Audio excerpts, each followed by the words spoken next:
Mesdames et messieurs, bonjour et bienvenue à cette session de la revue de presse du jeudi 18 décembre 2025.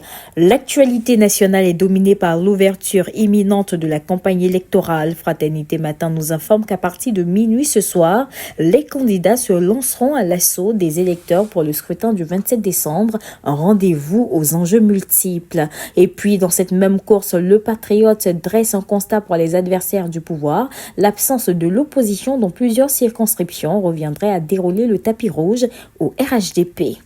Et puis une dynamique confirmée par le mandat rapporte l'offensive du ministre Amédée Kouakou dans les régions du Go et de la Nawa. Ce dernier y a scellé un pacte de victoire, présentant le parti présidentiel comme l'unique formation des bâtisseurs. Et puis du côté du PDCI RDA, l'ambiance est toute turbulence. Le Matin pointe du doigt ce qu'il qualifie de paradoxe, s'étonnant que le parti s'inquiète de la disparition de cartes d'électeurs en décembre après avoir boycotté et saccagé des bureaux de vote en octobre. De son côté, l'Expression se montre encore plus incisif en listant 3 facteurs clés qui, selon le journal, condamnent le vieux parti à un revers électoral cinglant. Enfin, sur le plan de l'équité, le Nouveau Réveil dénonce une injustice électorale. Le quotidien proche de l'opposition fustige un découpage électoral déséquilibré, estimant que le ratio entre la population et le nombre de sièges de députés est biaisé dans certaines zones.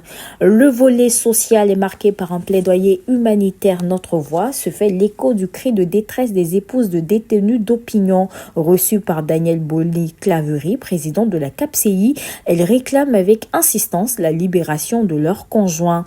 La note sombre de ce jeudi nous vient des colonnes de Soir Info. Le chef de la brigade de recherche et d'intervention a été retrouvé sans vie à son domicile, une balle dans la tête, une nouvelle qui suscite l'émoi au sein des forces de sécurité. À l'approche de la CAN 2025, Supersport met en lumière des maux de tête du sélectionneur. Le poste de numéro 9 reste encore le grand chantier des éléphants de Côte d'Ivoire, toujours en quête d'un finisseur providentiel.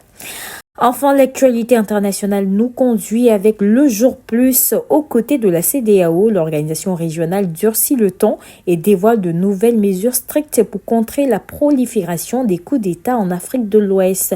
Il est bien indiqué que tous les journaux sollicités dans cette revue de presse sont disponibles dans le réseau de distribution Edipresse.